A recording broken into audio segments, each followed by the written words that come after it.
Welcome to another edition of 10 Minutes With. As you can see, we're going on and on here, and who knows when this is going to air, but my hair is still growing. I'm hiding it under the hat. We're going to leave it this way. I'm not letting my wife cut my hair. I'm here with Kate, who still hasn't gotten rid of the rope light, even though she said she's been going to get rid of it for a couple weeks now. Eventually. What's going to happen first? Here's the poll. What's going to happen first? I get my hair cut or Kate removes the rope light? I'm voting me. Okay, yeah, you're probably right. I'm not cutting my hair until I absolutely have to leave the house. So anyway, now that we're going to blow past our 10 minutes as we usually do, we're here with a guest, as you can see. Our guest is the chief editor of the Skating and Stilettos hockey blog. Please welcome Kristy. Hi, guys. Welcome. We had to reschedule a couple weeks ago, so we're glad we finally got that back on the calendar. Glad to have you here. Thank you for having me back. Yeah. So, what's as a hockey blogger, what got you into that? Why? So it's a funny story because growing up, I hated all sports, and to this day, the only sport I watch is hockey. I used to watch the Super Bowl, but it was only for like the snack food. Like that was it. That was the only draw for me. But I started watching hockey in college. I went to my first hockey game, and I was pretty much just hooked. And that it was really all it took. It took one game, and this is now what has transpired from that. Really it. There's like no fun story. It was just I went to a game, and that was it. That seems to be the common story, is that, hockey, that's that demented game that Canadians play where they have to wear these knives on their feet and they beat people up, and then they go and they realize, like, whoa, back up, DJ. What? Knives on their feet is what you come up with. Yeah, no. It's a blade. What is on a knife? A blade. It's a knife on a. Remember, wait, they let you use non-safety knives? Yes, I've graduated to non-safety knives, and I'm not using safety scissors anymore. We've been through this already. Okay. But haven't you seen Happy Gilmore, where he's like, I have 2 records for most fighting, and he's like, I once tried to take off my skate and stab somebody with it. Gotcha. Following now. It was a long day. Always can reference Happy Gilmore. It's a wonderful movie. So what do actually, you know what, Kate, you asked the question. I've talked too much. So what type of content would one find on your site? Okay, so what I try to do, because I always say this, like everyone's a blogger, everyone's a writer, everyone's a content creator. So what I personally do is I do arena travel guides to give people just kind of ideas and tricks when they go to new cities. And then I also do kind of like game day outfits and things like that on the website. I do break away occasionally and do like news or like a lot of opinion pieces, but mostly it's fashion and game day arenas. My arena tours. What arenas have you been to? I have been to Montreal, Nashville. We have another guest today. I do, yeah. This is Milo. Hi, Milo. And then Nashville is my favorite by far. I love Nashville. But I've only been to like 4 or 5, so I have a long way to go. It's Nashville, that whole stretch on Broadway there. It's really incredible. It really is a fun place to visit. It's so good on just so many levels. It's safe. It's easy to get to for out of town fans. It's an easy city to navigate. It's a great, just the whole vibe down there is just so great. They did a great job incorporating Nashville and hockey and combining it into Nashville. They did such a good job. So what's a piece of advice that you would give to a new blogger who's just starting out? Don't give up. And it's okay you don't have to be perfect. And this is what stopped me a lot. And my blog kept kind of stopping and going. It's okay to be bad. It's okay to not have every article or every post be 100%. It's okay to just grow. And a lot of times people enjoy seeing that growth. And a lot of people enjoy kind of being on that journey with you. So I would say just go for it. Just put everything else aside, put your insecurities aside, and just genuinely just go for it. Good advice.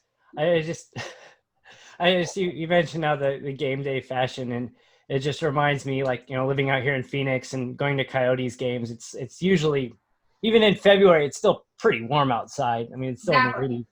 And it's still funny. Like I'll walk in there in like shorts and sandals to a hockey game, and people will still look at me like I'm insane. And it's like, this is a hockey game, you know? I'm like, it's 80 degrees outside, you know? Well, and honestly, the fashion and outfit idea, I didn't really want to do that, but I did because I don't really go out that often. So when I go to hockey games, that's like my night out. And I like being in my heels. I like being dressed up. And every time I go to games, I get stared at. People always tell me I don't know what I'm talking about. And I basically just get mocked all the time. Or when Zach Parisi was on the team, they're like, oh, you're trying to date Zach? I was like, no, actually I'm not. So it kind of just came around that way than me just going out and saying, oh, I'm going to write about fashion. It was more of just sharing my outfits because I look very different going to games than the average person, I guess.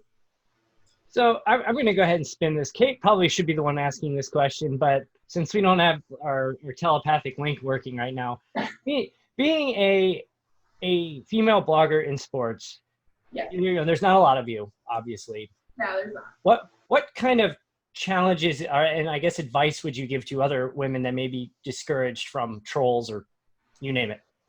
Again, don't let anybody question your knowledge. If you know what you're talking about and you know for a fact, like, this is right and like these are the stats, don't let anybody talk you out of it or say you don't know what you're talking about. Because when I was in college, I did an internship with the New Jersey Devils where I sat in the press box, saw the game, and then I went downstairs into the locker room for post-game reaction. And I was the only female. Like I walked into, I guess like before the game, they have like the food and they have kind of like that sitting area. I walked into my high heels. I got stared at. Nobody would talk to me. So I sat at a table built for like 12 by myself, and I got all my pamphlets for, you know, the game day notes. And I was reviewing everything, and nobody would talk to me. Nobody, like, I asked like a question of like where to go. I had no idea where anything was. And nobody would like say anything to me because I was young. I was clacking around in my high heels, and nobody took me seriously. And then I finally did get up to the press box, and I was taking my notes. And I was watching the games, and there were two journalists to the left of me, and plays were happening, and they're like, oh, who was that? Oh, that was Travis Zajac. No, it wasn't. It was Diamond Subaru. Like and I'm sure it's probably because they've done it for so long, but they had like no idea what was going on. So either they didn't care or they just were like, whatever, I'm just having like an off day. But I sat there and I was like, I can do this. Like I can totally do this for a living if I was given the opportunity. And then I went downstairs into the locker room. And again, I remember Martin Brodeur was doing an interview and he was just kind of scanning like the media scrum, and he came to me and he had like that first split second look of confusion of like, what are you doing here? Because I was told, you know, by the person that set it up at the college, they said to me, like, you're supposed to be a ghost. You're not supposed to say anything. You're not supposed to do anything. You're just kind of a shadow. And looking back, I understand why you give that advice to a college person, like a college student going into like a huge sporting event like that. You don't want to draw too much negative attention. But at the same time, looking back, I kind of wish I went for it a little bit more to get more out of it for myself than just kind of like sit in the shadows and let everybody else do everything. So I had like my own list of questions to ask, and I didn't do it because I was told not to. You know, I mean, there was a lot in that statement. But Sorry. No. I'm just saying that the thing that stood out to me, which is just you just like casually name dropped one of the greatest goaltenders in NHL history. Oh yeah, I was just there with Martin Brodeur. I'm like, Brodeur. At one point, everyone had like, you know, like they had their microphones and they had like some people were like video recording. And I just had like a notebook and I was writing everything down. And this was the season that it was Brodeur, Kovalchuk, Elias, Zach Parisi. And at one point I just sat there and they said, I'm going to videotape too. Like everyone else is doing it. And I do have a recording on my old cell phone of me interviewing, of like, well, not me interviewing, but somebody interviewing Patrick Elias. And I was like right there and he was there and he had like his like after like game gear on. So I do have that as just like a memory.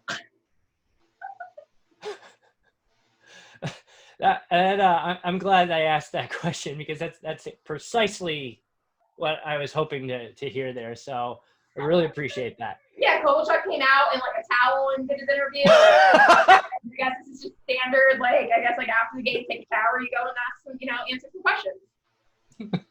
Standing there. What it is.